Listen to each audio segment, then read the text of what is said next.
see what she's going to be doing. This is called, in our industry, called the lift. So basically, the closer she brings this foot towards her other knee, it's even harder. So I usually start people off here, and we got a band attached to a stable object, and we could do it with a cable, but this is the lift, and she's got her hips in a little pelvic tilted position, yeah, just like that. So she should be feeling this. We're trying to break out of that hip flexor dominant pattern so we can actually get the core strengthened the way we want it to, so it'll fire when it's supposed to when we're doing our stretches, and that's what we talked about earlier. So if we can get the abdominals strong, then those muscles will over dominate or be stronger than the hip flexor, and it'll actually win the tug of war, so to speak. Because the hip flexors want to pull you this way and get you into an arch, and then but the muscles of the abdomen kind of pull you up this way. So it shortens them. So that's what we want. We want to stay in that tall posture, and now we're going to go into the lifting pattern. She's going to lift it right up, just like that. And there's many ways of doing a lift. This is just one, that's the way I prefer to do it with my clients. And again, she should be feeling that right here, because she's feeling that hip flexor. She's obviously going to feel it in her arms. We got a heavy band. This is one of the heaviest ones. The gold is the next after the black on the TheraBand ones anyway. So this is, we're trying to break out of that hip flexor dominant pattern. And a lot of times hip flexors are tight because we're sitting down all day. We're at a desk, the nature of our jobs. How are we doing, Juliana? You feeling that? Right on the leg. Okay. All right, we'll stop there. We'll go to the next thing.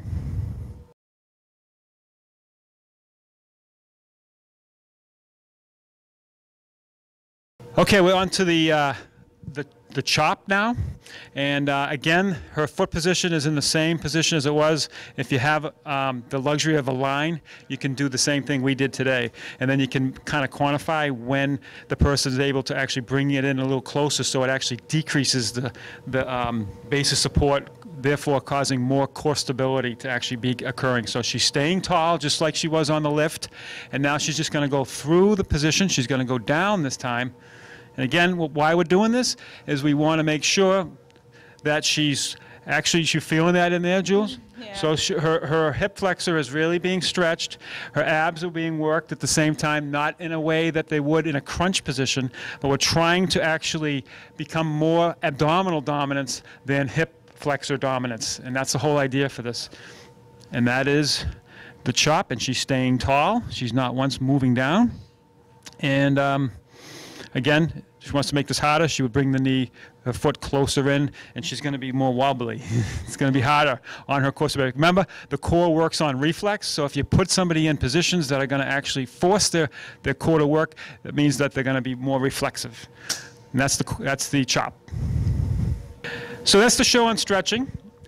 Just in summary, I'm not telling people not to stretch. That's not my intent for today's show.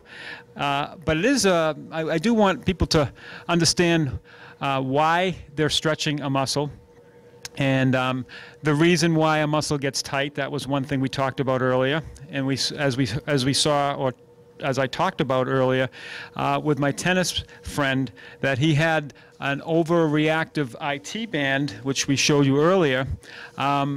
And it turned out that it was working overtime, and we strengthened his glute, and we actually got a foot orthotic in his shoes, and he seemed to got better. And I'm still talking to him, and he's better still. And this was about maybe 2 years ago, a year and a half ago. So again, finding out maybe the site of pain is not always where the source of pain is, and that's a very important thing. So I think it's important to understand what you're stretching and how to actually, the techniques used today, I've got from other sources, and I can't take full credit for them. One of them was Greg Roskopf, like I mentioned. The chop and lift, I got from Gray Cook, from his book Athletic Body and Balance, an excellent book. Can be bought anywhere. Amazon has it.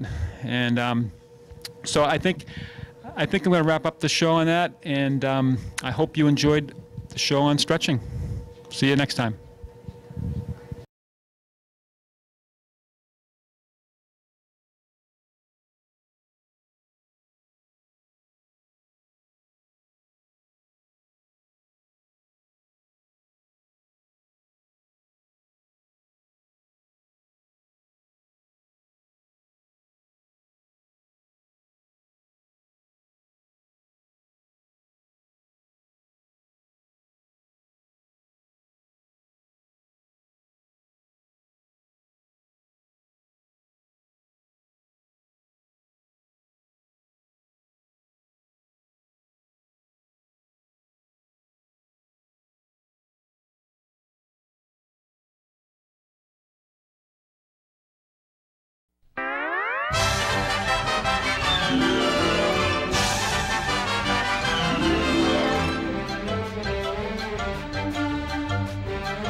That's all, folks.